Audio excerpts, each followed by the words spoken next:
1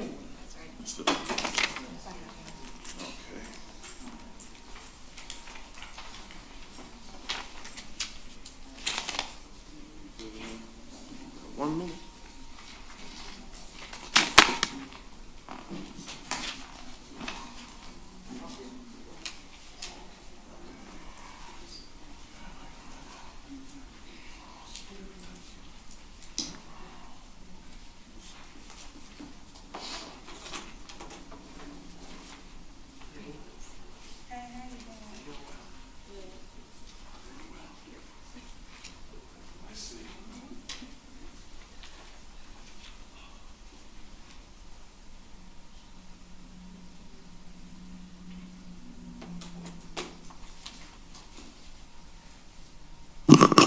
All right, good evening, everybody. It's 7 o'clock. We're going to start our Eastpointe City Council meeting today, Tuesday, May 16th. We'll start off with the invocation, Pledge of Allegiance, and then go to the roll call. And our invocation will be done by Mr. Dan Zander.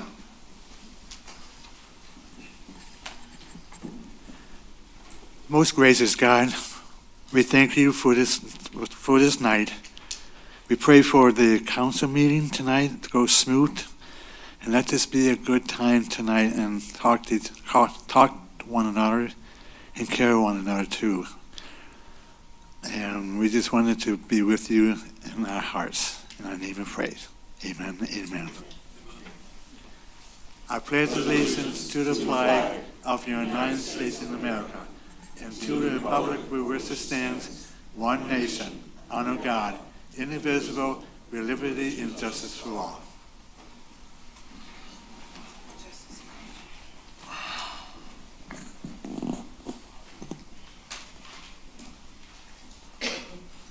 All right, Ms. Holman, we're ready when you are. Mayor Pro Tem Baker. Here. Councilmember Cobb Muniz. Present. Councilmember Curley. Here. Councilmember DeMonico. Here.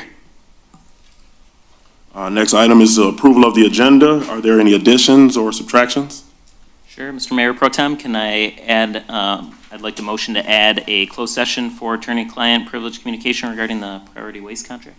All righty, and that would be,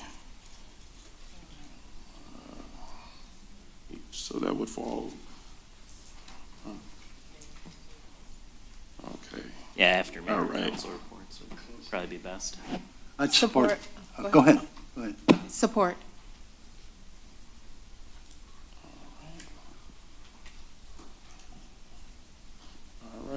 All right, we're ready. Councilmember DeMonico. Yes. Councilmember Cobb Muniz. Yes. Councilmember Curley. Yes. Mayor Pro Tem Baker. Yes. Are there any other additions? If not, can we Motion get to a? approve the full agenda? All as right, yep. amended. All right. We got a motion to approve the agenda as amended. Got a second? Second. All right. Got a motion and second for the approval of the agenda. Please call roll. Councilmember DeMonico. Yes. Councilmember Curley. Yes. Mayor Pro Tem Baker. Yes. Councilmember Cobb Muniz. Yes. Ready? Next item on the agenda is hearing of the public. You get 3 minutes in the first half. Please step to the podium, anyone who wishes to be heard. And we do ask, if you don't mind, to state your name just for the record. Yeah. Scott Riney, Eastpointe resident. Stay on Wilson. Today, on Friday's trash route, they swept the streets. I don't know if they were dumping dirt on the street, because I bought a leaf blower literally 2 days ago, and I was blowing everything. I did my whole backyard, front yard. I kind of went a little crazy. I was even in the house blowing out the kitchen floor. I come home today, and there's dirt and grass all in front of my house, about 2 feet off the curb. And I'm looking, and I know it's from 2 doors down, because it was all in front of the curb.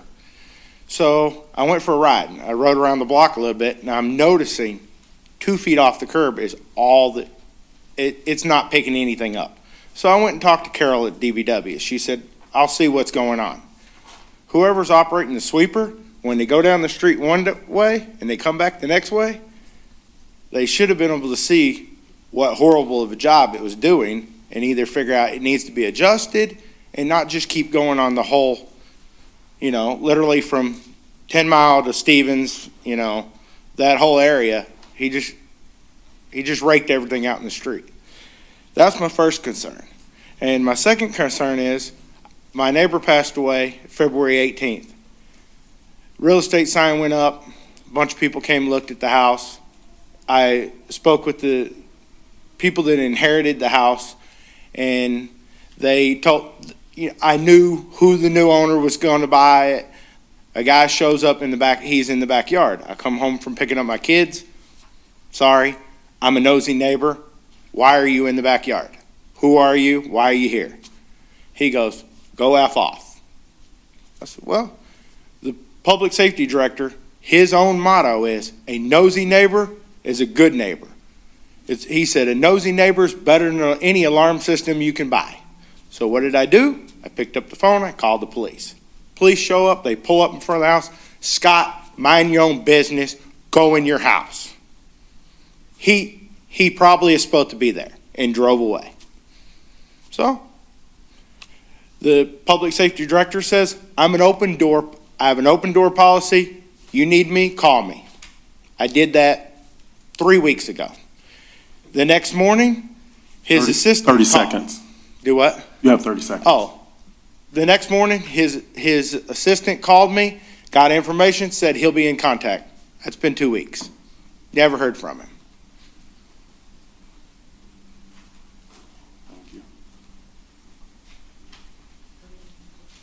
Is there anyone else that wishes to be heard? Pardon me, my name is Diane Hale. I'm going to read this. I would like to express some legitimate concerns regarding your municipalities in the city of Eastpointe. In January, I was notified that squatters had taken over my property. I went over to the property to find out that my vehicle had been disappeared from the property. I called the police. The police said, we can't do anything about it. I said, can I report it stolen? They told me no. I couldn't report it stolen because maybe my son had given him permission to drive the car. It was my car. In February, I started the eviction process. On March 13th, I was granted the judgment. The judge granted the squatters till April 30th to get out of my house, even though I had protested stating that they had had 3 months warning that they were going to have to leave. However, came across on that date, they had not moved. I contacted the court with the Court of Eviction. Once again, they did not leave the house. At that point in time, I contacted the court officer, which I was told that I would have to pay for the eviction. Nowhere was I told I had to have an inventory sheet when the eviction took place. So I paid the court officer the $2,200 per his pay scale. Upon his arrival, the house was pretty much a mess, full of boxes, animal feces, and trash. I was told that I would need an additional $6,600 to empty the house. He contacted me after that point in time and said that we could do it on a lien basis and he would give me a couple years to pay that back. I reached out to him again, and then he told me that he would give me 6 months. I think we have gone into an agreement that he will give me 1 year to pay the lien back at this point in time. I feel like I've been stonewalled by the police department and the court system of Eastpointe. The police have been absolutely no help to me, even though they are aware of the use of drugs in the house. Even Judge Galen took the side of the defendants by granting them extra point in time. I feel like Eastpointe municipalities does not look after the citizens of the city or homeowners. Matter of fact, it's become apparent to me that they allow illegal activity and allow squatters to give Eastpointe a bad name. I feel that the departments are in the wrong in a way that this has been handled, and it kind of seems like there's corruption going on.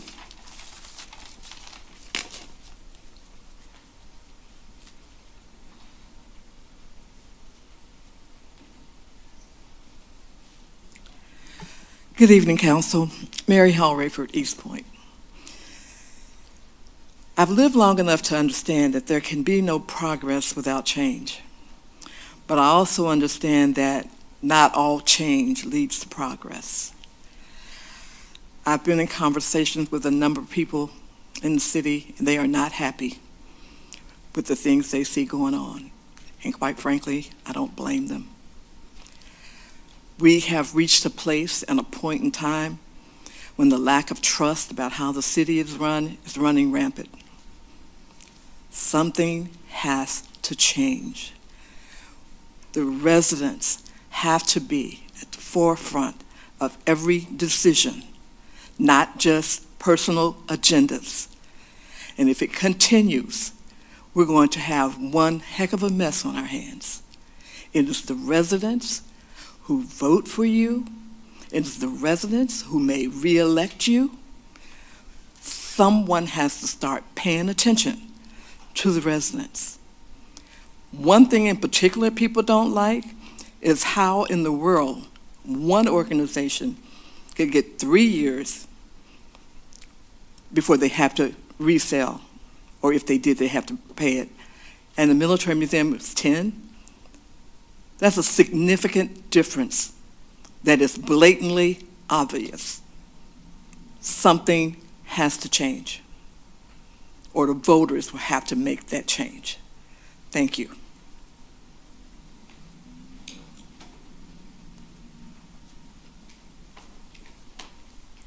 Good evening, Linda Flans, Eastpointe resident. I just wanted to touch on what Mary said too. That was my concern, was the agreed upon terms of the autism building sale for $1. It says in the minutes that the property will return to the city of Eastpointe if the nonprofit is dissolved or attempts to sell the property within 3 years of the date of purchase. And like Mary said, for the military museum, it was 10 years. I feel like I don't feel like the 3 years is long enough, and it should be the same as the military museum for 10 years. And then I just wanted to make a note that 23039 Gratiot, which is the Hair of the Dog building and Beauty House bundles, that just recently sold September 10th of 2021 for $240,000. So something to keep that in mind. Thank you. Is there anyone else that wishes to be heard?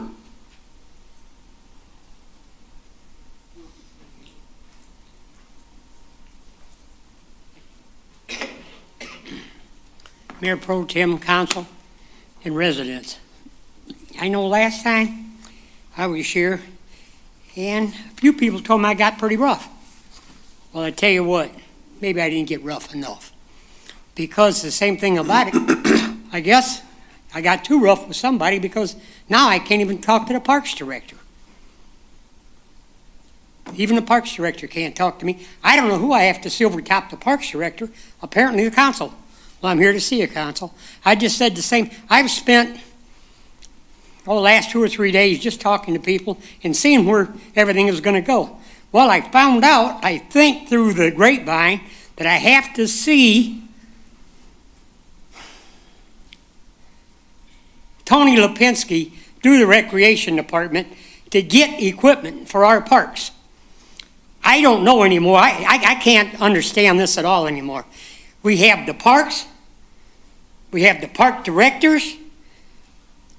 I don't even know who the parks belong to anymore. I hope you do. If they belong to the city, it takes a recreation department. It takes J.J. Mitch. It takes the city. I don't know who you have to talk to in order to get something pretty simple done. If you look at it as far as who mows the lawns, who takes care of the horseshoe pits, who is supposed to be responsible, and the best one is right now. I'm still trying to figure out, Tony said he would buy us some equipment for the park. Who's going to be responsible for handing this equipment out? J.J. Mitch? No, that's not part of their job. Now, are we going to get some people? We need more than one person at these parks. We need some help, people. We need somebody that lives in this city and can help us out in all of our parks. You probably know already that our buildings have been vandalized. 2 of them are already painted. I don't know when they're going to get fixed, because if we have no directors or no one there to oversee it, it's going to get worse. And then I said, if we have no one there to help us, it's going to get worse. And as I say, the kids themselves, we're talking about it. We've lost the community center. We've lost the teen center. And excuse me for saying this, we just give a building away for the autism. I'm for all this, But we have 2 buildings right now in our Parks Division that we should be using for something. Instead, we're using one for a warehouse, and we have another one over at Spindler that every once in a while gets used for a meeting. People, we're losing a lot of things that we do have, and we're just giving them away. Please help us indirectly, the people in East Detroit, help these kids, help the residents to help themselves. I'm willing to do anything I can plus, and I've already tried that, but I've run out of people to talk to now. Your time is up, sir. Okay, thank you. Mariah, I tried to talk to you. We'll be there.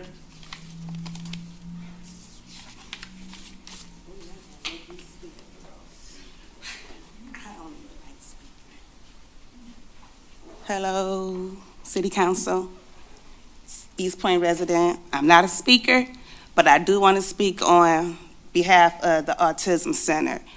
We were blessed to get this building, and I'm proud and happy that my city stood behind me on a mission that I have for my child and the kids that's autistic. Now, somebody's talking about they had 25 years for $1. No one said nothing about that. So why was it's a big problem when they want to help the city for the kids that we have to travel to 17, 18 miles every day to get some help for our kids? Now, if you all want us to have this building and say we can't sell it for 100 years, let it be that. It's okay, because that's not in my intentions to sell a building for the kids that's in Eastpointe. So everybody keep coming up here talking about you did this for 10 years and you did this for 3 years. I don't care if it's 100 years. We want that building for the kids here, for the Autistic Center, and that's what needs to be said. I don't speak, but I'm thankful that you all made a decision to do this for us, and I'm happy. So if you know anybody that's autistic in our Eastpointe area, let them come here and let us be a family, okay? And if you want to share the building, you're welcome to come in too. It's all our building. It's the city of Eastpointe building for us. And that's it. I can't believe you all in here talking about what happened. That's sad. Good evening. My name is Wanda Moody. And before I begin with this, first of all, good evening, Mayor Pro Tem and Council. Sister, I understand what you're saying. I just lost a godson of mine he had autism, and he was nonverbal, and he died in his sleep from suffocation. So I understand what you're wanting to do with your center, and I support you 100%. And I agree that everyone else should get on board, because it's not about us. It's about our children. Right. I'm coming before you. I have the pleasure of serving as chair of the ACDC Commission. And I recently sent an email to the council and mayor regarding quorum for meetings. And I just did that like a week or so ago. So I understand that I haven't had a response. Unfortunately, we have been unable to hold meetings due to a lack of quorum. For the residents, what that means is that as a commission, you have to have so many members in attendance or the meeting will not go forward. So that's what that means, in case you did not know. We have had 8 scheduled meetings since September of 2022 up until May 8th of this year. We've only held 1 meeting, and that is because we were missing a quorum. And because of that, the ACDE presence was missed for Thanksgiving, for Christmas of 2022, New Year's of 2023, MLK Day, Black History Month. We just missed Mother's Day, and coming up on missing Father's Day, Memorial Day, and Juneteenth. As the ACDC Commission, our objective and purpose is to enrich the city with arts and cultural diversity. The commission wants to promote cultural programs, but we can't develop those programs without a quorum to allow us to discuss our ideas. Next month, actually, we are forfeiting the budget money from 2022 because of the inability to have quorums last year. So council, because we are stagnant, we are reaching out for help. I've always been told, when you need help, ask for it. So right now we are asking that the council discuss this problem, and offer suggestions on how we can collectively resolve the issue. Thank you. Thank you. Is there anyone else who wishes to be heard?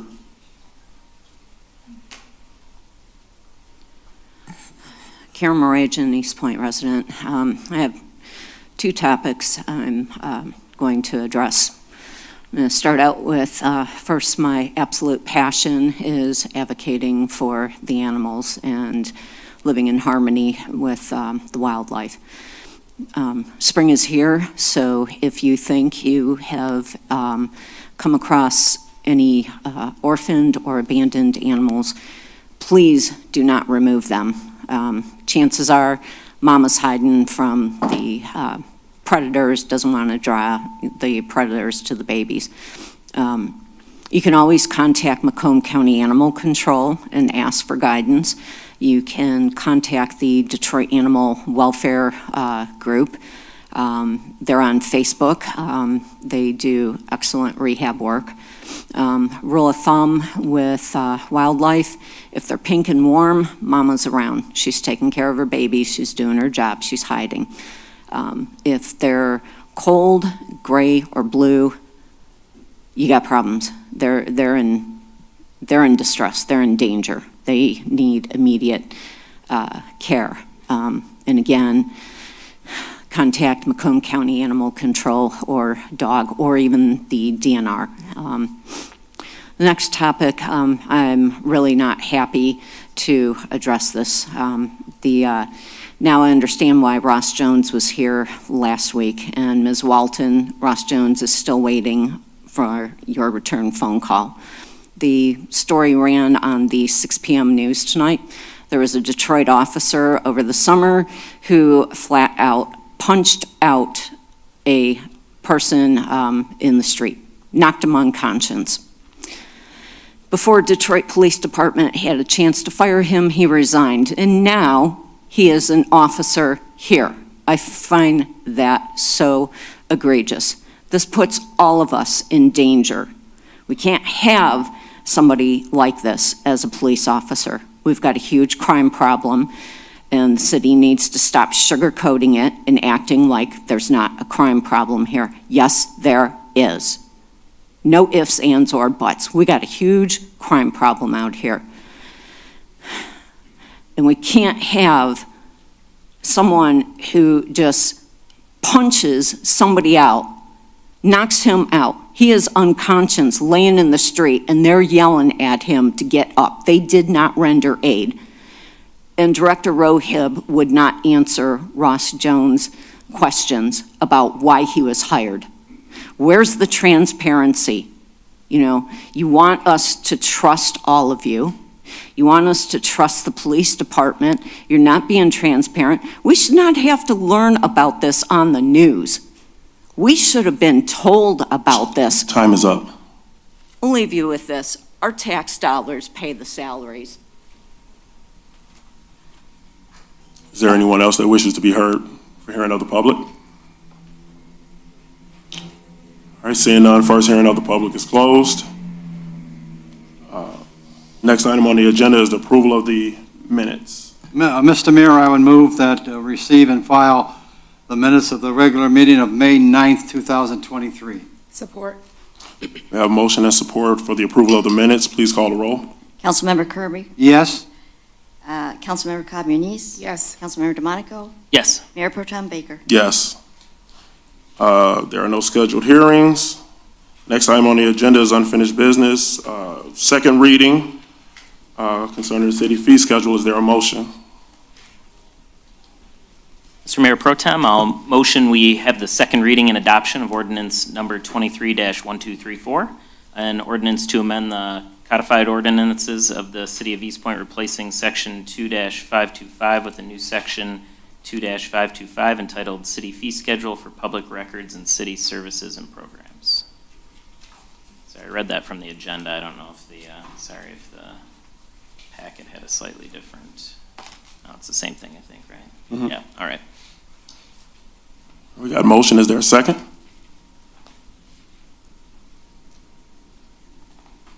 You want to support? Yes. Support. have motion and support for the approval of the fee schedule. Please call the roll. Mr. Councilmember, Mayor Pro Tem. I'm sorry, yes. Can we just have a quick review of the changes? Oh, yes, absolutely. That's my oversight. Thank you.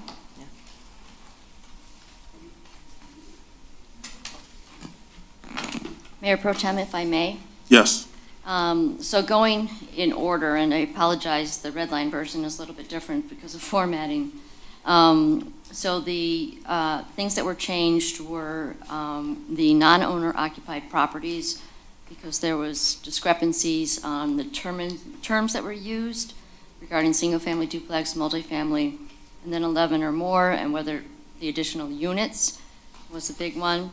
Mechanical contractors, on page 5 of 24 of the red line version, state law requires that their license registration fee be only $15 as opposed to other contractors. The city clerk fees on page 14, the showmobile was actually moved to DPW, so it was removed from that section. Library fees, according to Director Todd, and their change in their fines, their waiver of fines. This is just the loan fines for Wi-Fi hotspots, the Library of Things, and then maximum fines. Police Department on the red line version looks like it was changed, but it was just a matter of formatting to a different page. Under Public Works, solid waste collection and disposal, that is the rate pursuant to the new contract that'll be in effect July 1st. Memorial tree and plaque and showmobile were added to Department of Public Works. Right now, memorial tree and plaque is listed at 300. We're still going to keep us in the red. The trees are 125, the plaques are 55, and that doesn't then cover 2 DPW workers and a front loader. The other thing was the alley right-of-way and easement vacations at the bottom of page 22. All right, thank you. Any other questions or anything? Thank you. No, just one comment. Thank you, Ms. Holman. I want everybody to know, right, for the last 10 years, we've had the same fee for solid waste collection and disposal on the water bill, the 1086.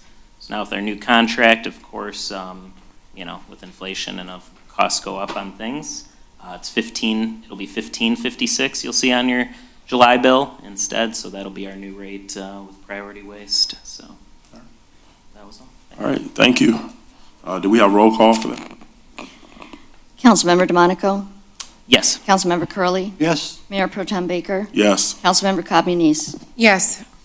All right, the next item under unfinished business is approval for the quit claim deed for 20001 Pleasant, St. Clair Shores. Motion to authorize the execution of the quitclaim deed for the property located at 20001 Pleasant Street, St. Clair Shores, Michigan.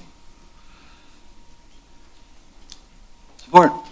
All right, there's motion and support for the quit claim deed. It looks like there's discussion from our city attorney. Brief discussion, Mayor Pro Tem. This agenda item was actually tabled from a previous meeting, and the reason for that is council requests that I confirm that the signing of this deed would not result in any additional cost to the city. I was able to confirm that with Attorney Tim Tomlinson. He did indicate to me no additional cost to the city. Okay, good. Any further discussion?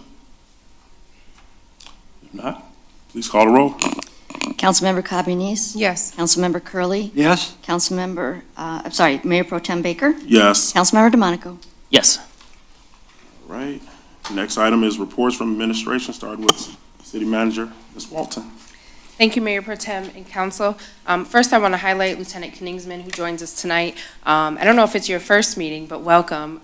He's been with our department for several years and is also a graduate of East Detroit, so thank you for your service, especially in Police Week, Lieutenant. Then we'll move forward. Lieutenant Hollish was also here with Pastor Friedman, so we thank you for running pace and coordinating with our police department to run a safety training for active shooters. It was well attended and a lot of really good information and things that you may not think of in terms of identifying your exits when you leave, so we appreciate your efforts in keeping us safe, and as well as Lieutenant Hollish and the training that he provided.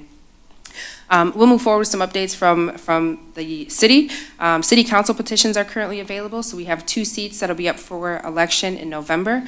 So if you're interested, please stop by the clerk's office. If you have any questions, you're welcome to call or stop in as well. If you're interested in being an election inspector, it's not too early to sign up. We do have applications available at the clerk's office and online as well.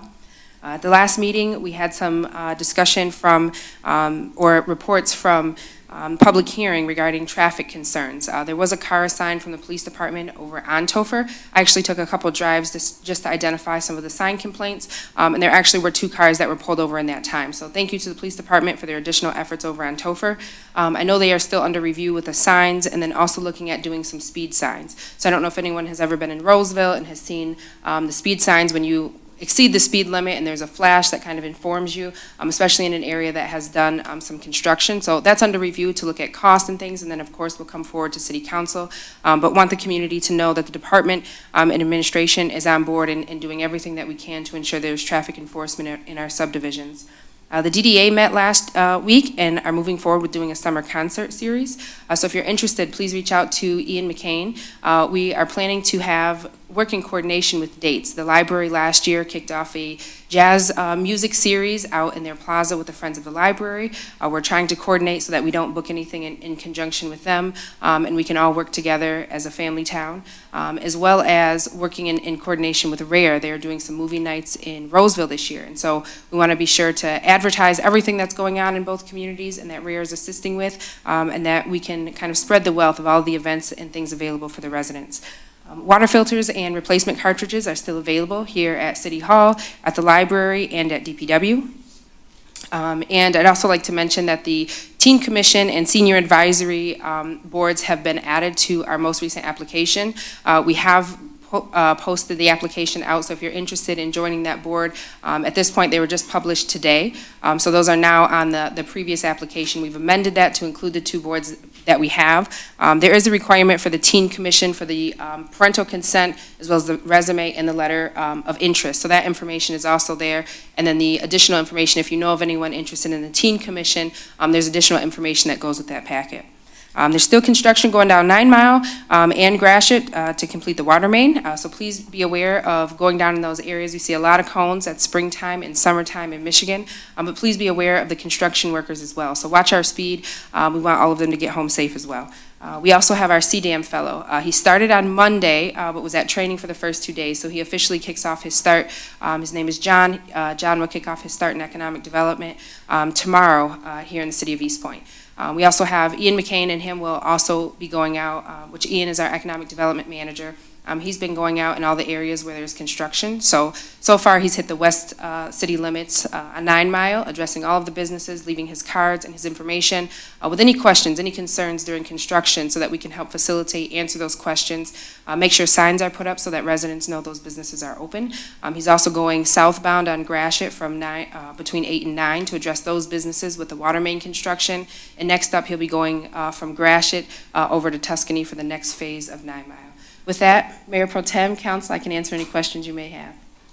Thank you, Ms. Walden. Any questions for our city manager? Seeing none, we'll go over to Mr. Blum. Thank you, Mayor Pro Tem and Council. In an unusual move, I actually have a number of items. So the first I want to bring up is last week we spoke about the snow invoices that had not been properly noticed and the permission to void those out. In the process, we've run across some snow invoices that have already been paid. The request tonight would be permission to refund the people that have paid their invoices that were not properly noticed. And if that's council's wish, I would actually like a formal vote on that one before I start sending money back. Okay. Are we able to do that at this moment, or how do we go about that? I would recommend that it actually be an agenda item that would be voted on at a subsequent meeting, as opposed to just doing it during a report section. Okay. I just found it out this afternoon, so. Okay. Otherwise it would have been. Okay. Public service announcement. May 21st is the deadline for delinquent water. Anything from May 21st that is not or from November 21st that is not paid by May 21st will be considered delinquent and placed on summer taxes. So still got a couple days to get it paid. The pension grant, the application has been submitted.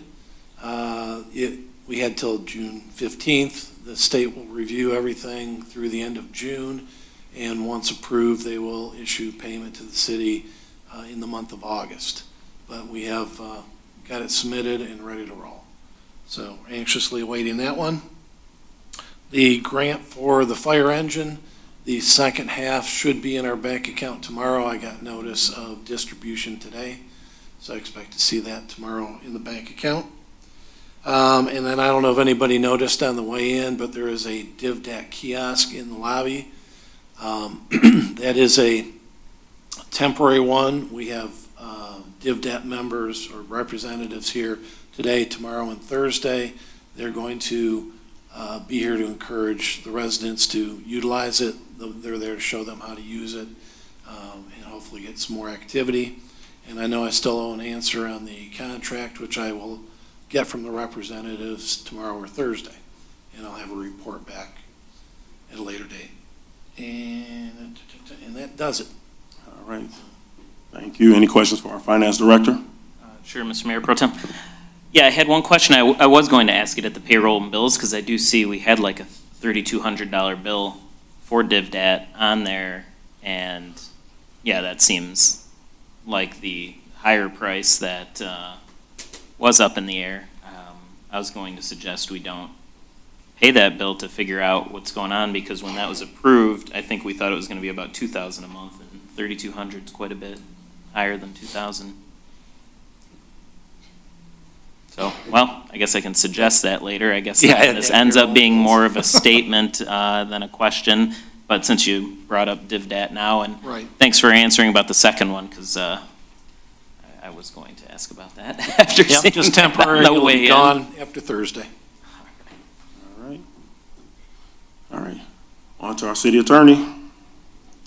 Good evening again, Mr. Mayor Pro Tem, members of council. In light of this evening's closed session, I do not have anything during my report section. I'm certainly happy to answer any questions. All right. Are there any questions for our city attorney? Mr. Albright? Thank you. All right. Well, on to new business. First item on the agenda is delinquent special assessment. Mr. Mayor, I would move to authorize the financial director to place delinquent special assessments on the 2023 summer taxes as requested by the finance director. I'll second that. All right. We have motion and support for the placement of the delinquent special assessment. Can we get a roll call, please? Councilmember Curley, Yes. Councilmember DeMonico, Yes. Councilmember Cobb Muniz. Yes. Mayor Pro Tem Baker. Yes. Next item is the adoption of resolution number 23-1960, LGBTQ plus Pride Month for June 23. Mr.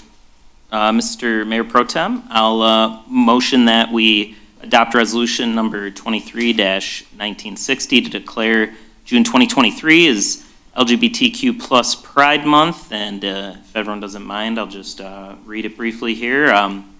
LGBTQ plus Pride Month, June 2023, whereas the City of Eastpointe cherishes the value and dignity of each person and appreciates the importance of equality and freedom, and whereas all are welcome in the City of Eastpointe to live, work, play, and every family in any shape deserves a place to call home where they are safe, happy, and supported by friends and neighbors. And whereas the city denounces prejudice and unfair discrimination based on age, gender identity, gender expression, race, color, religion, marital status, national origin, sexual orientation, or physical attributes as an affront to our fundamental principles.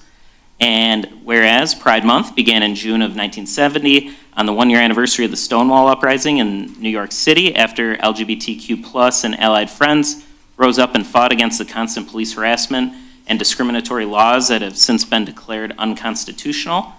And whereas the city appreciates the cultural, civic, and economic contributions of the lesbian, gay, bisexual, transgender, queer plus community, which strengthens our social welfare.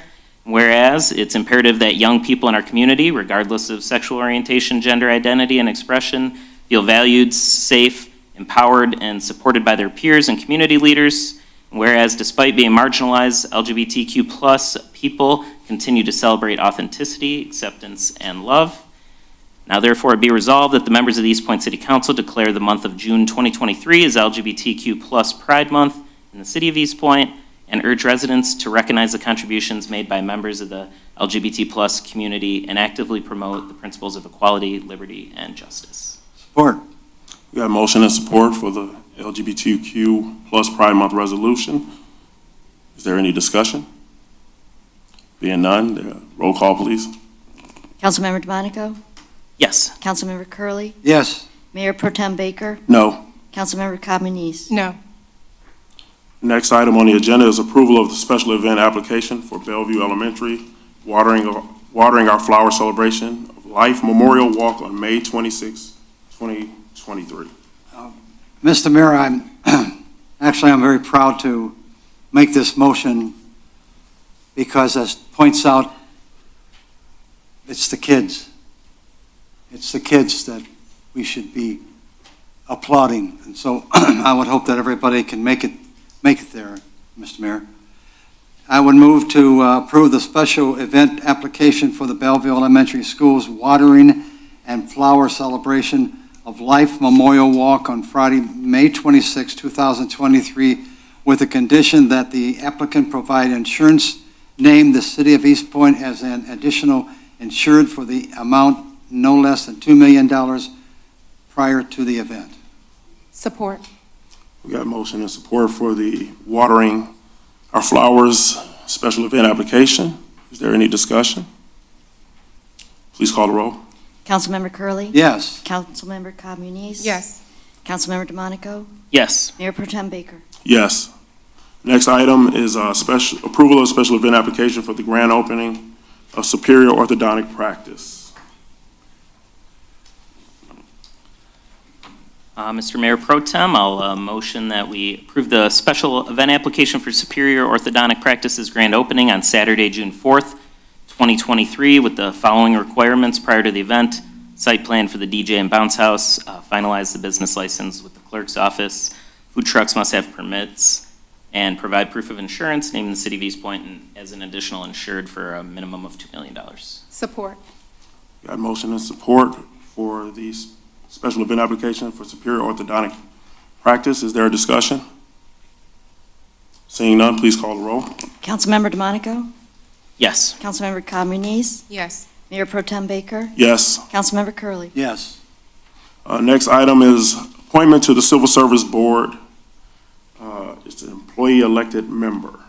Motion to appoint Scott Bourgeois to the Civil Service Board as the employee representative for a term to expire April 15th, 2026. Second that. All right, we got a motion and support for the appointment of Scott. I don't want to mess up the bourgeois to the Civil Service Board. Is there a discussion?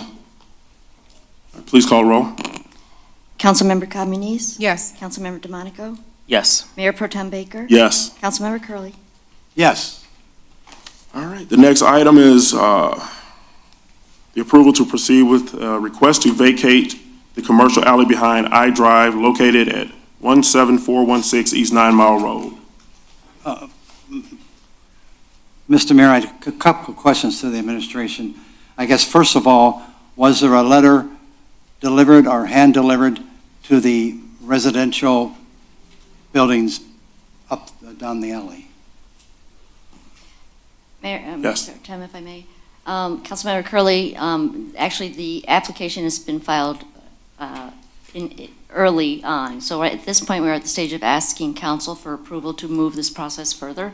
At that point, then it would go to review to the engineer and the planner and then the city attorney. And at that point, we can certainly make sure that the residents behind are notified. I should note that that property encompasses the entire block from side street to side street. So there's no other business owners there to share the. I realize, you're absolutely right. So I guess what I'm hearing you saying that the residents will be notified after the fact. Is that normal, that they would be notified after the fact and not before? If I may, they actually are not there is no notification requirement, but we can certainly do that, and it would not be after the fact. We're still in the preliminary stages, so this has not even had engineer or planner or city attorney review. So this is just asking for approval to move this forward. If you would like to make that a condition, we're more than happy to do that. Well, I'm just reading the bylaws of the council, and it says vacation of alleys, streets, or parkways, due notices to all vacations shall be given by the clerk to the parties concerned, including all owners recorded of property. So I'm just wondering what that meant. I apologize. Yes, it will be scheduled for a public hearing. So the council would then approve a resolution, and then that would be published in the paper, and mailings would be sent, and then that would be scheduled for an official public hearing before council. So yes, that is part of the process. Okay, and one other question, if I may. The reason they're asking for this, the request is being made due to the pending 9-mile reconstruction. I guess my question is, what is the guesstimate, and when does someone think that we'll be on that block actually ripping up 9 Mile Road? When do we think that would take place? I believe the utilities will be done this season, if not the actual road construction. So they are actually giving up one of the entrances off of 9 Mile. They've had some thefts, so they do want to secure their property, but they've also will be accessing in and out of the alley rather than off of 9 Mile, allowing for more green space and more safety features as it relates to traffic. Okay. I drove over there yesterday, council members, and going through the alley and the residence side, there is a 6-foot concrete wall. So it looks pretty good. So I don't have a problem approving this, but I'm also wondering on 9 Mile Road, how many other businesses use up the whole block that are going to be coming and asking for the same thing. Have we kind of researched that, or should we do that? I'm just asking. If I may, yes, we are paying attention to that. Okay. All right. Then, Mr. Mayor, I would move to proceed with the application to vacate the alley, including a preparation by the city attorney for a resolution for council approval at a future meeting upon receipt of approval from the city planner and city engineer. Support. All right, we got a motion and support to vacate the alley behind I Drive. Is there any discussion, any questions? Sure, Mr. Mayor Pro Tem. To Mr. Curley's point, when were we receiving the 9 Mile plans? And I guess now off the top of my head, I don't know if this was east or west of Tuscany, which I believe was the switching point. When are we receiving that for the next part of 9 Mile? I think we talked about that a while back, and haven't seen the draft plans yet. Or the If I first may. part east of Gratiot? This property is actually east of Tuscany. Okay. So it would be involved in this year's plans. I don't know, Randy, do you know the timing of the plans? We can check into that. We can check with AEW and get a time frame out. Because, yeah, I had some of the same concerns as Mr. Curley. I think I'm happy to go forward now so we can see what the planners and civil engineers think. But, yeah, I see the, what's it called, the alley starts there, goes all the way to Kelly from over there. So, yeah, it's an interesting scenario there, I think, to consider. And obviously, the 9 Mile plans would make sense to consider at the same time, and closing the extra driveways as we talked about. So, yeah, I guess as long as we are going to get that information then after this motion from the planners and civil engineers, then yeah, I'd be happy to hear about it. Mr. Mayor, Pro Tem, I do have a question regarding the application on page 2, where it requests that the applicant answer yes or no to the following questions, and then it says if you answered no to any of the above, the application is incomplete, it will not be accepted. However, I noticed that while there's not a no, there's a lack of answer to 1 and 4 on there. Is that because that information is not necessary? If I may, actually, the proof of ownership was provided in the application. I believe there was a survey, so that's my fault for not catching that those were not checked off, but I will double check that. But the proof of ownership isn't attached to our information, correct? The proof of ownership is not attached. The Okay. assessor has already reviewed this and has been working with the applicant, so he is confident with the ownership aspect. Okay. All right. Please call the roll. You have motion and support. Councilmember Curley, Yes. Councilmember Cabanese? Yes. Councilmember DeMonico? Yes. Mayor Pro Tem Baker? Yes. The next item on the agenda is appointment of council liaison for Teen Advisory Commission and Senior Citizens Advisory Commission.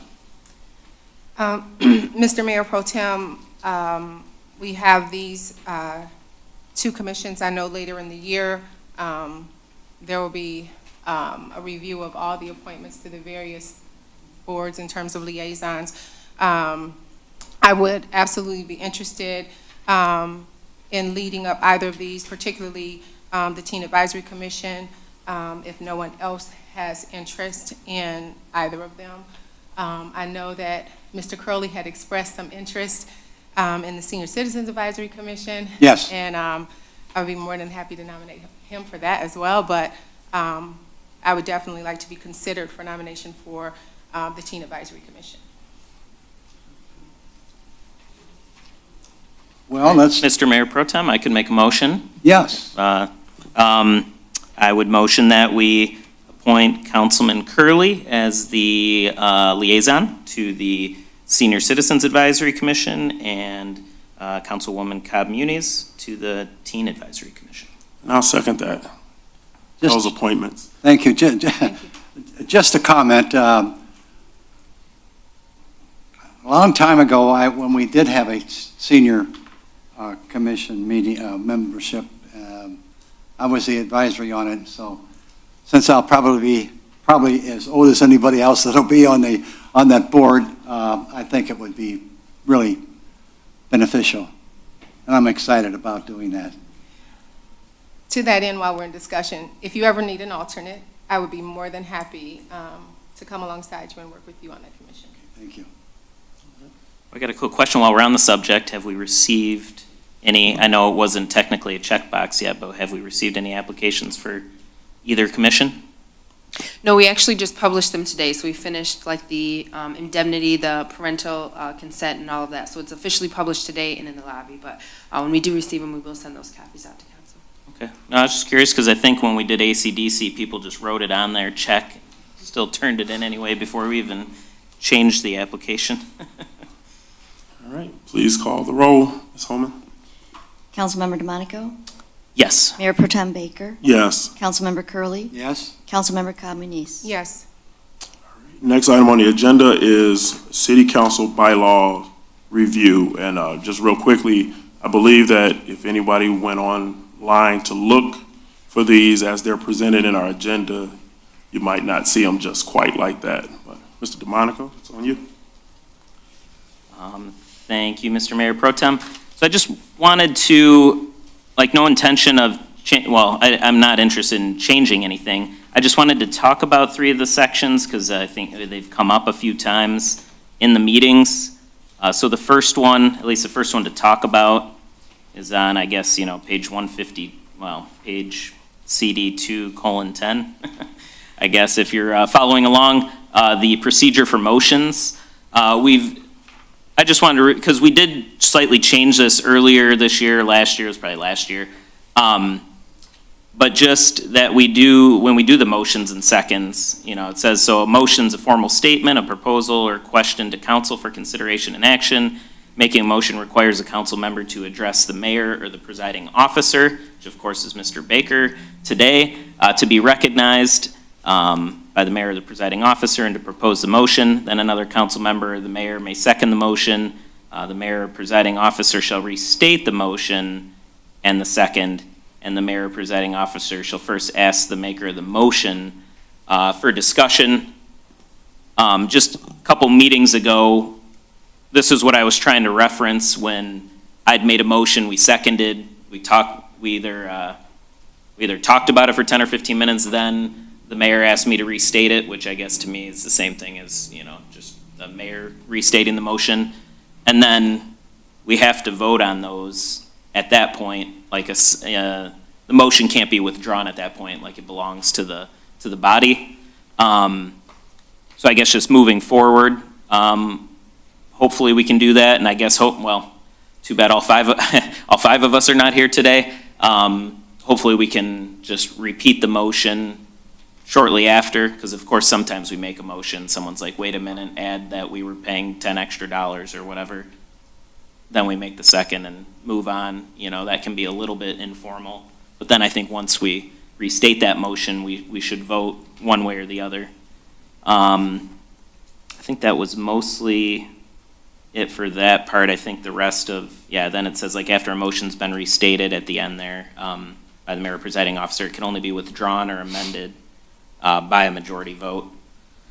Then the other part, abstentions, we've of course talked about that the last time too. Just like election to council carries it with an obligation to vote. Council members and the mayor have a duty to vote on all issues brought before council. We shall vote on every matter brought before the council unless absent from the meeting or if he or she has a financial or personal interest in the outcome of the vote. So of course we talked about last time about stating it. That's not part of the bylaws that we approved, like what your, if the personal or financial interest, but I guess just if you're abstaining, we just got to make sure it's, for a financial or personal interest according to the bylaws. And then the third item was resolutions to reconsider or rescind, which is just one page higher, the CD 2:9. I guess, I don't know how you normally would read that, I guess. After council has decided a matter, a period of not less than 6 months shall be required for a new application for relief. A motion to reconsider or a motion to rescind can be made to council on the same matter unless a member of the voting majority on the previously decided matter requests said matter to be placed on the council agenda and council adopts a motion to rescind or reconsider the previously decided matter. And I just wanted to bring that up because just, at least for us, everybody's a little different. If something's decided, just can't be brought up unless someone voted yes on it within the 6 months, so that we're not, continually talking about the same things like meeting after meeting. So I just wanted to personally just review a couple of these things because they've come up in the past, and I think at least just talking about them for a second here, I think is helpful to make our meetings smooth in the future. Well, the only, I'm glad you brought it. The only thing I would say that when you're talking about reconsider and rescind, and the city attorney can correct me, if you want to rescind a motion, that would be at the same meeting. Okay? Am I getting that thing screwed up?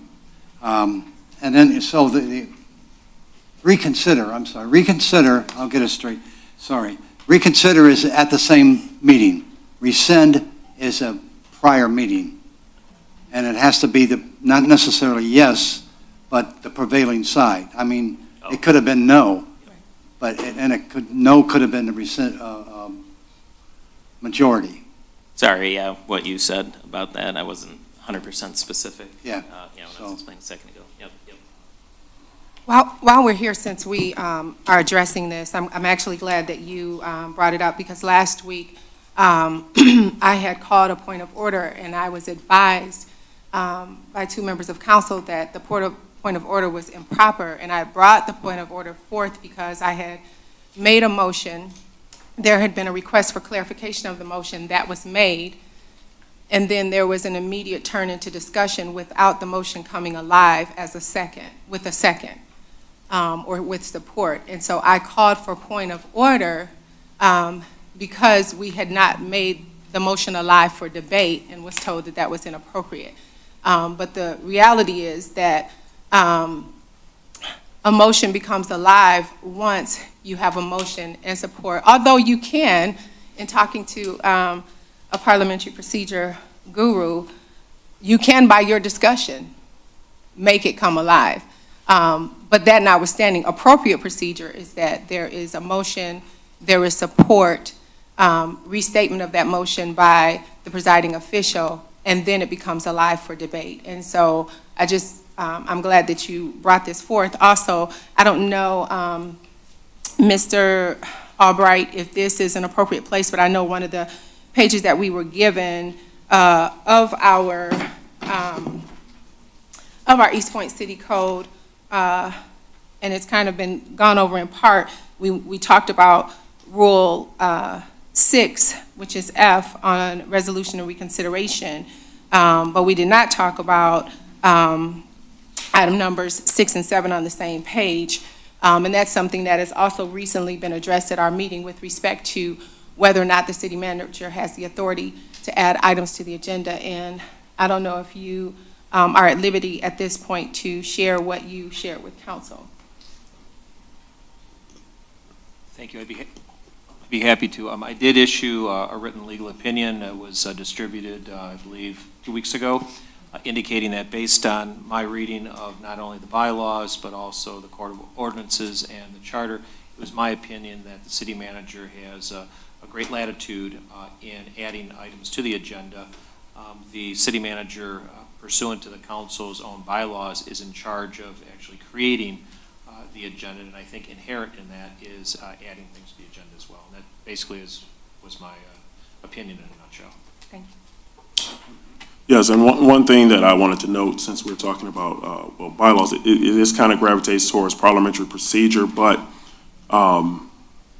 one thing that we, as a council up here, have to be careful of and make sure that we don't do is that when something is voted upon, once it becomes a prior action, we voted and it either passes or fails, not to speak negatively or adversely against the prior decision. And the whole thing is just about maintaining order, civility, and respecting one another at the table, even if we have the disagreements. So that's just something that came to mind as we reference, bylaws and parliamentary procedure. So is there any further discussion? And if anybody's wondering, that came from the woman who chaired the parliamentary procedure training. And so she's the expert parliamentarian. Coco Seward. Yes, thank you. Is there any further discussion on bylaw or on bylaws? I had one question for Councilwoman Cobb-Muniz. What was the reason for asking about the city manager adding items to the agenda? Did someone disagree with that?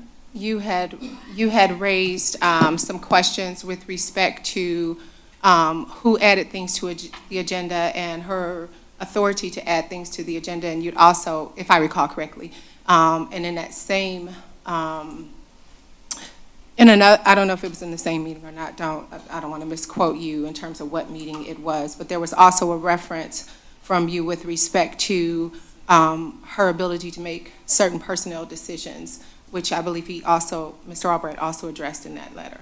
And so that was the reason that I requested of him a legal opinion for our board, for our council, so that at all times we could be operating in full knowledge. And that includes myself. I wanted to make sure that we were considering things from the right vein. I think maybe the local officers compensation commission determination, is that maybe what motion or, what agenda item you were talking about? That we argued about if it should be on the agenda or not? No, you had raised the issue a couple of times pertaining to her authority to either add an item to the agenda. You had raised a question about who added it and whether or not she could add it, and then there was the whole conversation surrounding personnel decisions that she had made, particularly with respect to the fire department and police departments. And so we had some discussion here at the dais. And so, as I stated then and I stand by now, we just want to make sure that, number one, if we ever make an assertion that could tend to soil another person's reputation about whether or not they're doing something appropriate or not, we just want to make sure that we're coming at it with facts and not coming just merely out of our opinion. So for my own self, as well as for the benefit of our whole council, I asked Mr. Albright to give us a legal opinion as to her authority so that we were clear, because we are, unlike other municipalities, this is a city manager forward structure. And so we need to understand that balance between our roles as city council and her role as the city manager. I guess on each of those, the local officers compensation commission, the ordinance, which would supersede, be above the bylaws in this instance, it says that we only put the determination on the agenda if someone from council wants to disagree with it and bring that for discussion and vote. So if nobody on council wants to vote against it, then it just goes through. It doesn't go on the agenda. So I think that, well, I guess in short, the legal opinion I don't think really clears up either of these, because she does have the authority to put it on the agenda, but I think it's inappropriate to put it on the agenda because the ordinance specifically says a council member should put that one on the agenda. Everything operates a little differently. There's like nuance to everything, but for that specific ordinance, it's only to come on to the agenda if someone disagrees. With regard to the public safety director, fire chief, police chief discussion, we have no budgeted, our budget has no police chief or fire chief in it as of right now. So to me, we can't fill a position that's not budgeted, and that's why I brought that discussion up. And if everything was extremely black and white in the law, we wouldn't need, the court system or attorneys or anything to, to explain what the laws mean or to, determine who's right or wrong. But to me, if we don't have a police chief or fire chief in the budget, we should be only having a director of public safety, the deputy fire chief, and the deputy police chief until it was changed in the budget by the city council. Is there any further discussion? Yes, Mr. Mayor Pro Tem, if I may, I would like to defer back to the city attorney's legal opinion. And would it be okay if I read this into the record? If there's an agreement of the council that the attorney-client privilege would be waived, because that was something that was prepared subject to attorney-client privilege. Okay. If the majority council agrees to do that, then I don't have any objection to that. Council? Okay. Do we need to vote on it? Do we need to do a formal vote? Or no?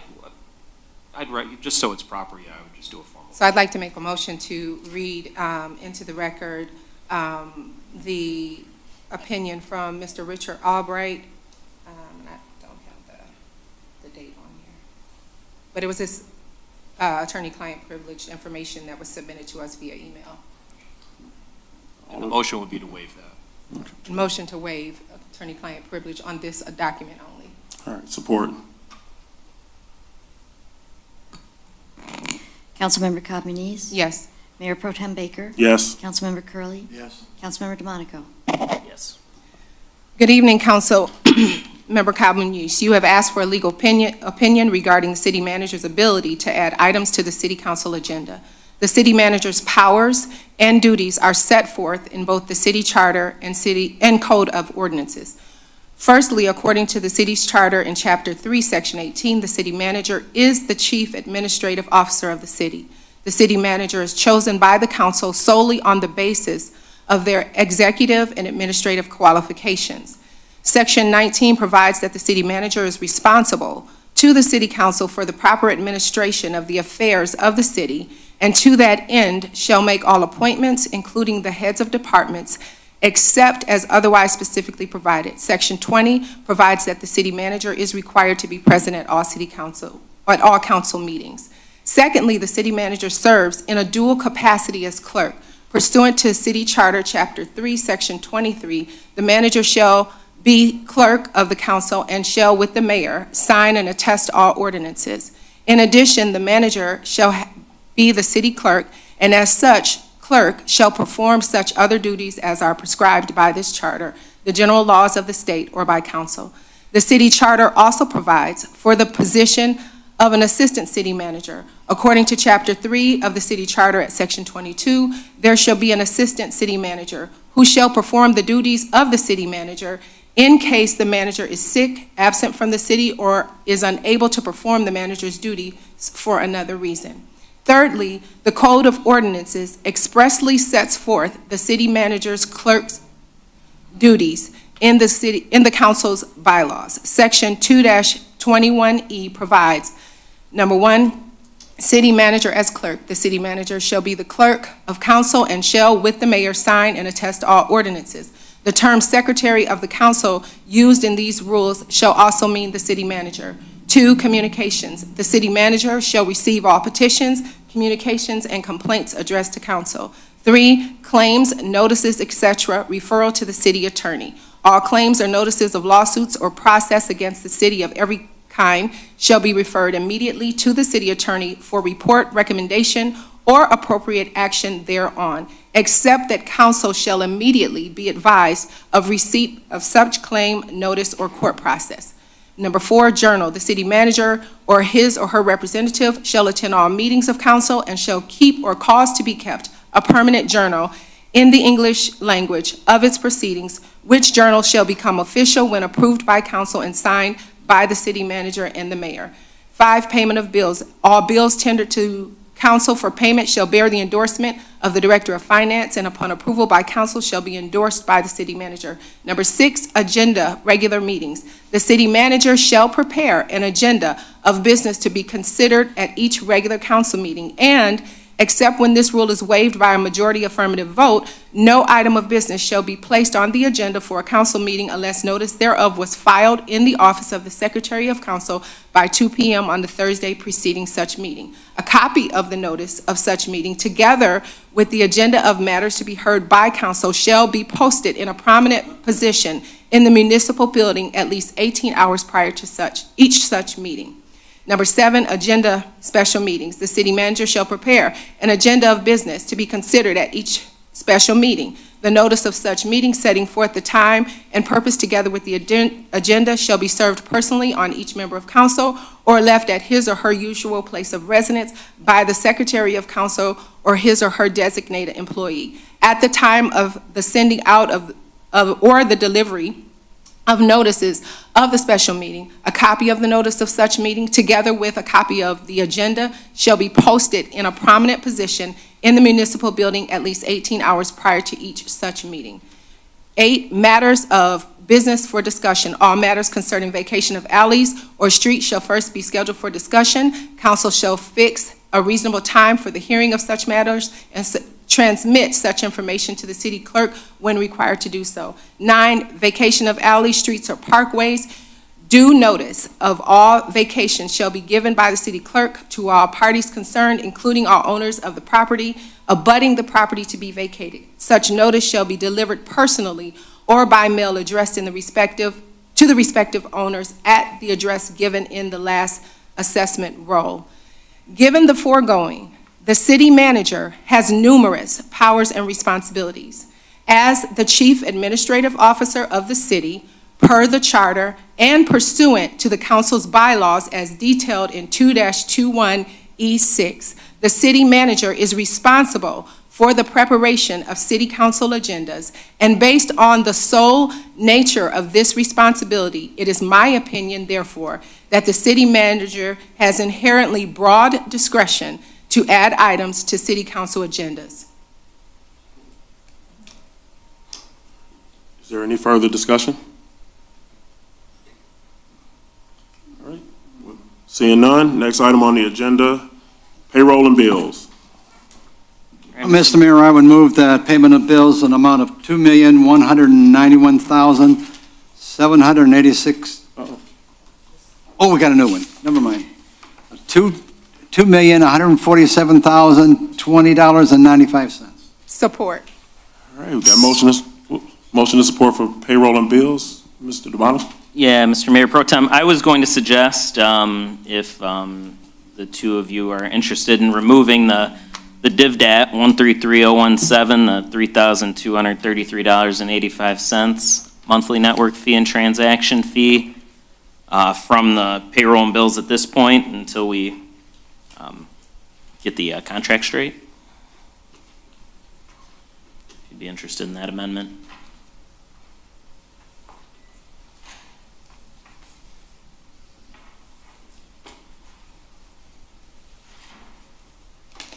All right, nobody interested in that amendment? All right, so we're just gonna pay double what we agreed to just a year or two ago? All right, for no reason, okay. If I may, Mr. Blum, do you have a recommendation of how we should handle that? I have no problem if the check is held until we get an answer out of DivDat. Okay. You have no problem holding it up? Is that what Correct. you said? Okay, So- all right, well, if he has no problem and he wants to invest any more, then I would support the suggestion of eliminating that from the payment of the bills. I'd support the motion. The amendment to the motion, you mean? Yeah. All right. So do we vote on the amendment now to the motion, please? Please, Ms. Holman. Councilmember DeMonico, Yes. Councilmember Curley, Yes? Councilmember Cobb Muniz, Yes. Mayor Pro Tem Baker. Yes. Now, payroll and the bills, excuse me, payroll and bills as amended. Is that motion out there? Yeah, then I think what Mr. Curley motioned, Ms. Cobb Muniz was the second on I that. supported, then. I And then supported your Yeah, and I- amendment. If yes. no further discussion. then, Yes. yeah, we Right. could vote on Okay. it, Sure. All right. So we have motion and support for payroll and bills with the amendment. Ms. Holman, please call the roll. Councilmember Curley, Yes? Councilmember Cobb Muniz, Yes. Councilmember DeMonico, Yes. Mayor Pro Tem Baker. Yes. Next item is the second hearing of the public. If anyone wishes to be heard, please approach the podium. Here you have an additional 3 minutes as well. Well, here I am again. Apparently, there was a misunderstanding in my earlier comments, and I've already discussed the issue. This was a matter for me of equity, equitable, fair decisions across the board. As I explained, I've raised 10 kids, I only had 2. So I never want to avoid or void out, nullify anything for a child. This is an issue that I wanted to address. Since I stated it publicly, I have apologized and explained my purpose, and I will be assisting wherever I can. But until there is absolute fairness in all decisions, these types of misunderstandings will arise. So we have to be consistent, we have to be fair. And without that, there's always going to be a problem. Thank you. Is there anyone else that wishes to be heard?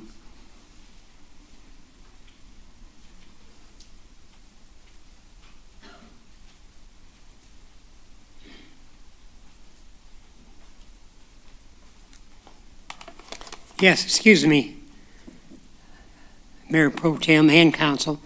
I apologize too if I said something anywhere derogatory, especially as that. The only thing that I will say again is I said, I don't understand. I say, you've taken the community center, you've taken the teen center, you've taken just about everything we had for the kids, and now you turned around excuse me, and going in a different direction. There's something wrong. I don't know what it is. Maybe it's me. Maybe I'm fighting too hard, or I don't know exactly what to say anymore. You know, as I said before too, we merged with Roseville because of money standards. We didn't have the money to run our teen center.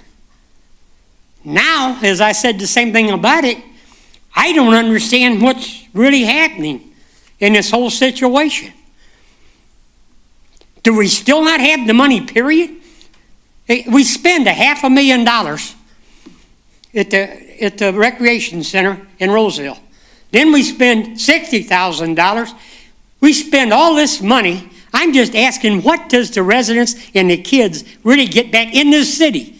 Not to go to Roseville, as I said the same thing about it. Their activities get smaller and smaller and smaller every year. And we offer nothing for these kids. Please tell me the same thing about it. I heard here not too long ago that it's a school just come up with some money and the rest of this stuff, and now they're offering something to the kids. How many residents really know what's happening with our parks? I don't think they really do. And I want Lennox to be known the same thing about it. We have 8 parks in this city. Where's the money to operate them? And there's 3 different systems. I said before too, I thought I had this pretty well figured out who does what. And now I say the best one is J.J. Mitch himself. I understand that his contract is just about up, but there's something wrong in this whole scenario and system, especially when I heard that I interrupted an attendance. She was afraid of me. Now, people, look at me. I just ask simple questions. If they don't have the answers, why not? Weren't they supposed to have a meeting so they would have the answers for the residents when we come to the park?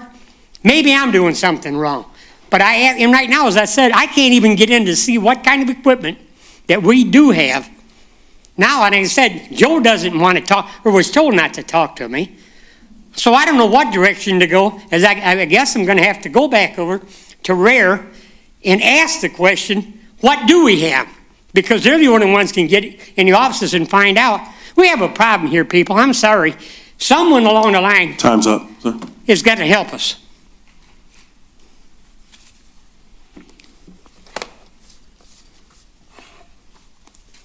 Is there anyone else that wishes to be heard?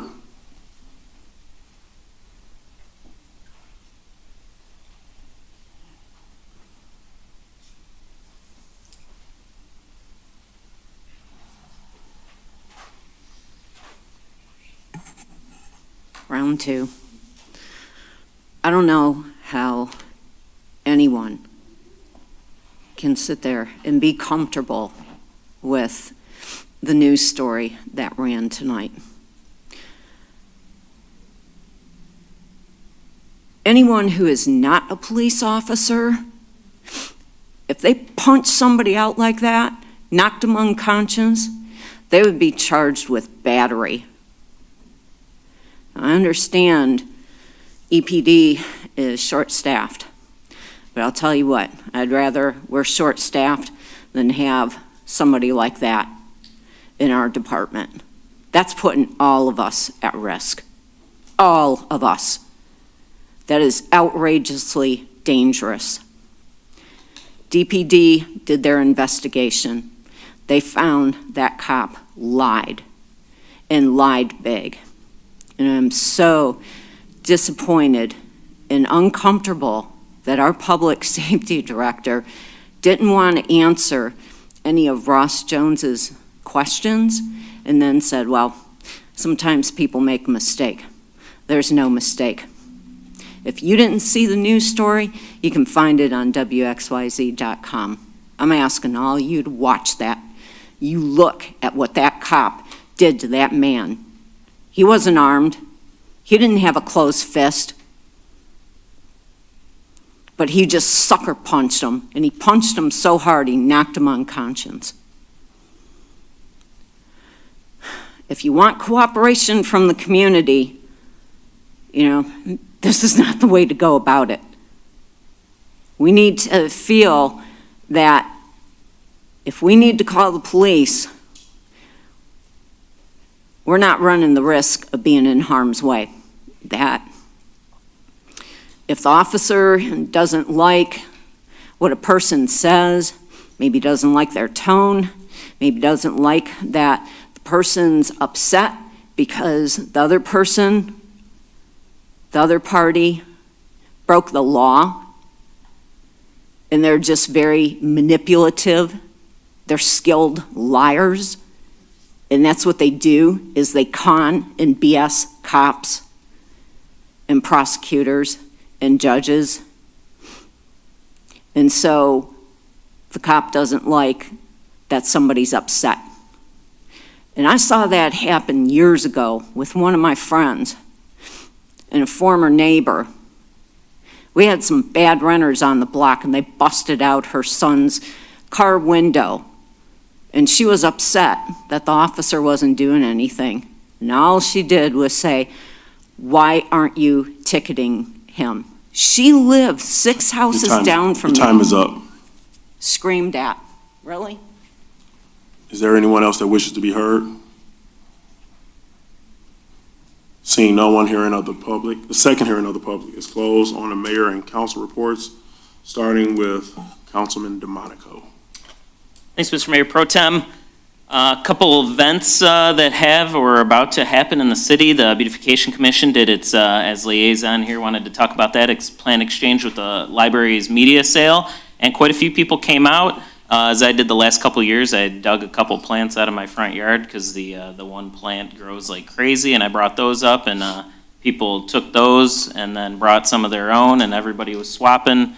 I brought some, garlic and chives home through my little, tiny little farm, I call it, in the backyard. So that was cool. If you see it next year, come on out. It's always a good event. You can get some stuff from the library media sale and take some plants home. Maybe bring some up too if you've got a lot growing. On Friday at the high school, the Shamrock Jazz Band is playing. It's a bunch of alums from the school's jazz band, or at least the school's band. Doors are at 6, starts at 7. It's a fundraiser for the current band students. So if you can make it, go out there. They're hoping to raise some money for some new instruments and stuff. And I think if I recall correctly, one of the members of the band was on the news playing the instrument he played back at the high school, and he was not at the high school recently. So it's been the same instrument for a few decades. Then I think he recognized a few scratches or something in it. I don't remember how he recognized it, but then Memorial Day's coming up. Can make it out 8 to 10 a.m. The Odd Fellows will be doing a breakfast. Their place just a couple doors down. That'll be before the actual parade starts. Parade starts at 11 a.m. Oh, and sorry, and back to the breakfast. First responders and military are free. Everyone else pay a few bucks. And then back to the parade. We're starting at the Military Museum. Goes down to Spindler Park. We'll do a little program, and then there will be a picnic, also provided for by the Odd Fellows. Odd Fellows will feed you all day, I guess, if you come on out. So hopefully you can make it out to that, or if you want to just, bring a couple chairs somewhere in between, watch the parade. People will be throwing out candy. There's a lot of groups. We will have at least triple the groups we had last year, at least. I think it's going to be like quadruple. So come on out, take part in the parade. As for Ms. Moody brought up the Arts and Cultural Diversity Commission quorum. For that, quorum is the Open Meetings Act. Tells us what quorum has to be for a public body. So to reduce it, we'd actually have to remove members. And I think if I'm not mistaken, there's only one vacancy, so we'd have to remove at least 2 members to reduce the quorum. Like council can't just change the quorum, so we could discuss that or something at some point, I guess, if somebody was looking to leave or something like that, and I guess we could go about it like that. One of our most fantastic residents, ready and willing to volunteer for everything, always brightening your day. She passed away, Sue Young, so I just wanted to have my condolences to the family. She'll be missed. I don't know if you saw, I posted a picture of her and I on Facebook. She was helping out with the Lions Harvest Fest. She'll dress up as a pumpkin, and I always thought that was fun. She's just was a fun person. She's going to be greatly missed.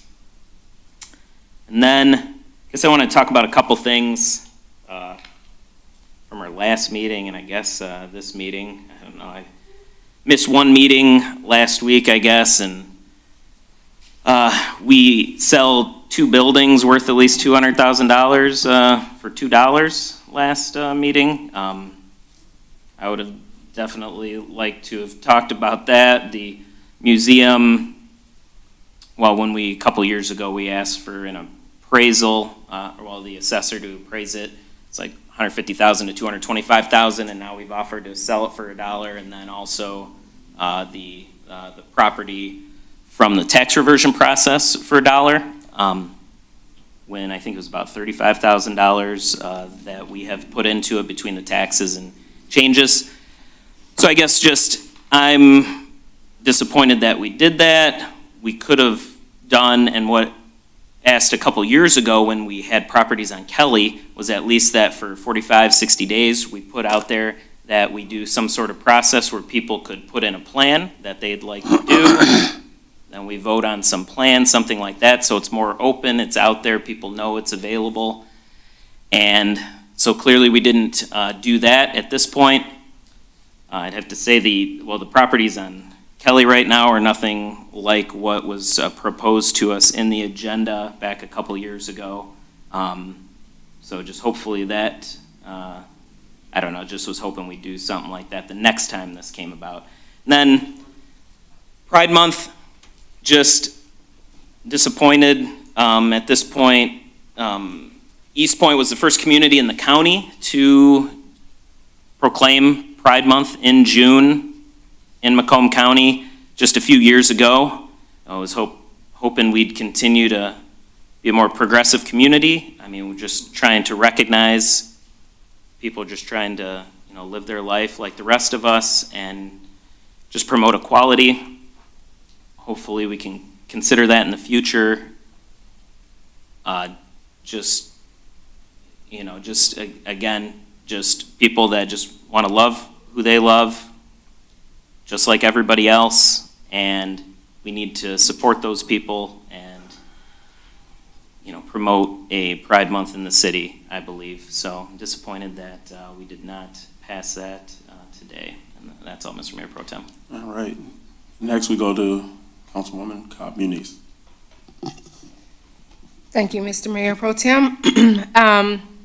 Today, I attended, along with 2 of our Board of Ethics members, Mr. Martin and Mr. Lloyd, a Board of Ethics training that was hosted by the City of Detroit Board of Ethics, and there were quite a few different boards represented there. It was a really informative, very insightful meeting, and I'm really excited to see what else materializes as a result of that meeting, but a very fruitful meeting, and I just want to extend a special thanks to Mr. Martin and Mr. Lloyd for attending, because it was a full day meeting with a full day agenda from 9 to 4:30, and they were there for the entirety of it. Also, tomorrow, if any of you guys have been watching developments in the metro area, we have a new bridge that is coming to town, the Gordy-Howie Bridge, and tomorrow I will have the privilege of being able to go on a tour of that bridge that's being put on by the Windsor-Detroit Bridge Authority. So I'm excited about that. SIMCOG, which is our Southeast Michigan Council of Governments, is helping to host that. So really excited about that. Also, May 24th at Eastpointe High School, Pleasant View Elementary will be doing their spring play at 7 o'clock. So I encourage all who have the space in their calendars to please let's support our young people and attend that. We've already talked about this a little bit tonight, but Bellevue on the 26th, the same week, is having their Watering Our Flowers Memorial Walk. And they're encouraging everyone to wear a picture of someone that you've lost. And so if you are able, please let's come out and support our young people as they celebrate the lives of their lost loved ones. And then I want to say congratulations. I know we did this at our last meeting, but we will not have a meeting before this occurs. So I want to say congratulations to the Eastpointe High School seniors. I think they did a phenomenal job spending the majority of their high school education in virtual school and then getting to come back in their senior year And I just want to applaud all of our graduating high school seniors. I'm excited for your future, and I encourage you, those of you who are 18 already, and then those who will be turning 18 this summer, get out there, get registered, and make sure you are a part of our voting electorate here in Eastpointe. I also want to give a congratulations and happy anniversary to my parents. This week, they will celebrate 55 years of marriage, and I think that is stellar. So, thank you. So, Mom and Dad, congratulations. And I can attest that I wasn't raised in a house where they were fussing and fighting. I honor them for that. I honor them for just always setting godly examples for us, and just showing us how to make it happen. And they're still in love. Like 55 years later, they're still so in love. So I think it's awesome. So congratulations. And I'll conclude my comments with this. Jim Rohn, who was an entrepreneur, author, and motivational speaker, said, "The challenge of leadership is to be strong, but not rude. Be kind, but not weak. Be bold, but not bully. Be thoughtful, but not lazy. Be humble, but not timid. Be proud, but not arrogant. Have humor, but without folly." And then, of course, my favorite author said, "The beginning of wisdom is this: get wisdom, and whatever you get insight." Thank you. Councilman Curley? Thank you. I, too, would like to honor Sue Young. I knew Sue Young for about 35 years. Her husband, Ed Young, was on the city council. They both worked very hard at the 8 Mile Boulevard Homeowners Association, and she was an incredible person. And also today, actually yesterday afternoon, our adopted son, Keith Harper, passed away suddenly. His mom was Corrine Harper. I don't know if any of you remember Corrine Harper.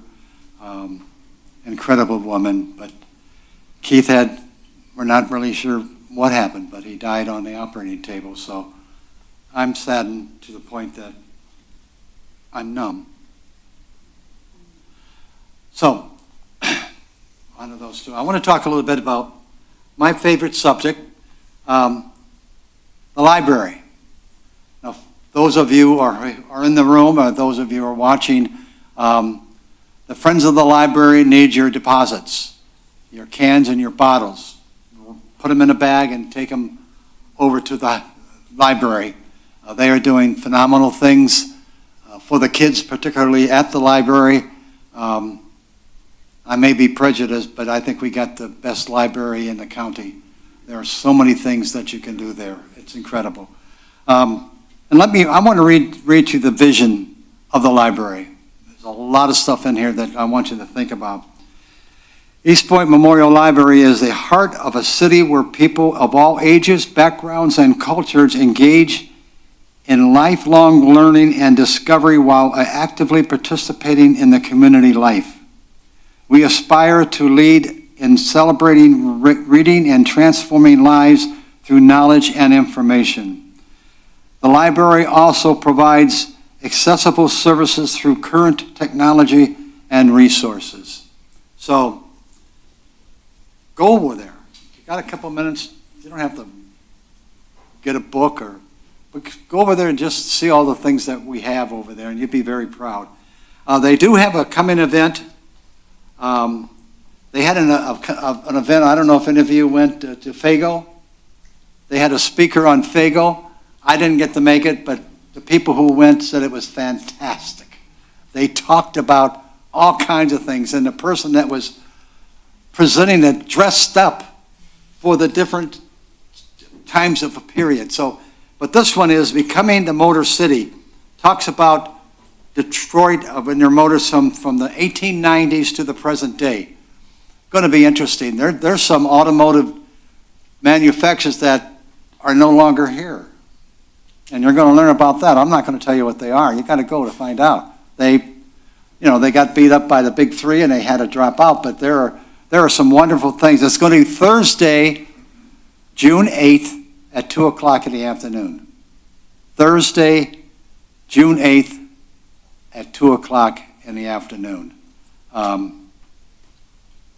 Thank you. Thank you for your prayers. And as I said, I'm numb right now, and I'm going to go home, and my wife and I will console each other, I guess. Thank you, Mayor. If I could add one thing, because I will not go home and get in trouble. To my mother-in-law, today is her birthday. Happy birthday, girl. I will not get in trouble for saying something about my parents and not my mother-in-law. I absolutely adore her, so happy birthday. Thank you. Thank you. All right, well, I'm just going to say the Center for Autism, I don't view that, and I don't believe that the council up here viewed it as taking something away from the community, but instead giving something to the community. And having known people who have raised children who had autism, and just seeing some of the challenges that come with it. When we have someone who wants to come and who understands it, understands the challenges, and is making themselves available to the community to help others, I think that's a beautiful thing. That's not taking something away from the community. That's giving something. We're supposed to be here. We care about people. We may not always agree on everything. We may have differences in ideas. And you guys can correct me if I'm wrong, but I don't believe anybody at this table said anything disrespectful to anyone, tried to make anybody in the community feel less than, have never shown anything less than kindness to members in this community, regardless of what your walk in life is, what challenges you may have. So I think that this is really what it's about. It's not about the politics per se, but it's about being here to try to help this community the best way we can. In regards to the museum, it was brought up that the offer was made to them to sell them the building for $1. We also offered that same thing to the family for the Center of Autism. With the museum, I thought that was something good and supportive for that entity. As it stood, we were going to collect $1 per year for the next 25 years. I thought that at least offering, when I heard the offer to sell them the property, I thought that was something that was fair for not only for the military museum, but also for the city as well. So I didn't see that as a loss in what we could gain, because if you add up the cost of maintaining the building over the next 25 years, it far exceeds the $200,000 that it's worth. So I looked at it as something to help. They expressed interest in wanting to stay in the community. We have a lot of veterans in this community. I thought, what better way to do it? With the Center for Autism, I thought it was a beautiful thing. That seemed to be the general consensus that was up here. So that was where my focus was. In regards to, we referenced parliamentary procedure. The rules say that we cannot speak adversely about prior decisions or prior actions of the body. And I just wanted to remind all of us that we need to adhere to that. We can disagree. We can have differences of opinions. We are 5 individuals. The chances of us agreeing 100% of the time is very slim. But we still have to respect the fact that we may disagree. One thing that I've always stated up here from the very first time I was appointed on city council was about showing love, kindness, and respect to all people. Some people may have different ideas of how to do that, but not only from this table, but also in this community, I have shown that. I will stand on that. I'm 6'4", you can't miss me when I interact with people. That's what I give. I give from my heart. Yes, I've had disagreements with people, but I still show love, kindness, and respect. And one thing that I've always stated is that it is free to give. And that's one thing that I've stood on. Lastly,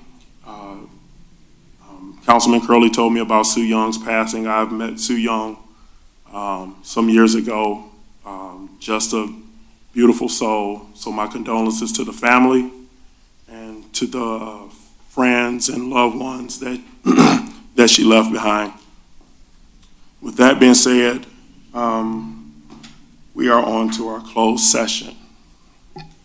Mr. Mayor Pro Tem, I'll motion we go into closed session for attorney-client privilege communication regarding the priority waste contract. We have a motion and support. Please call the roll. Councilmember DeMonico? Yes. Councilmember Curley? Mayor Pro Tem Baker? Yes. Councilmember Capanese? Yes. We are going into closed session. We will return to adjourn publicly. If you're still here, you'll get to see us do it. If not, I hope you all have a good night.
Yes. Oh, okay.